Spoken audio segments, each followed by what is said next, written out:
Hi, this is Kevin from Adventure Garage, and today I'll be showing you how to stop airflow to your cab during the winter.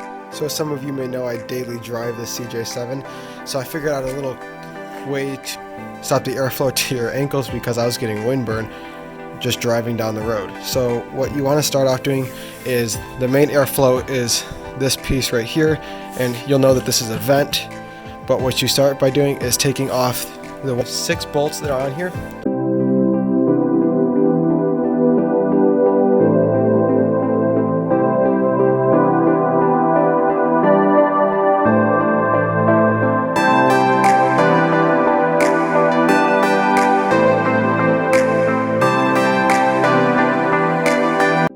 So as you can see, take the 4 bolts off here, and usually you'll just see this nice grated area here and allows airflow right in there, which goes right down into the cab. But since I live in Michigan and it is very, very cold, what I did is I took this nice plastic thick folder that I had lying around, and I used a Dremel tool, and I cut it all out. As you can see, I didn't do an awesome job of it, but I also left these 2 holes here just so I got some airflow just to be safe, and I completely duct taped this thing down just to be safe.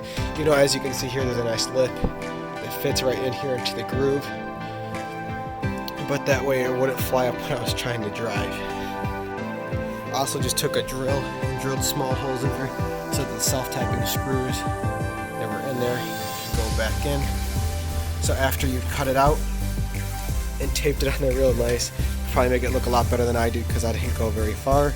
You're just going to put it back on, as you can see, it's not too difficult.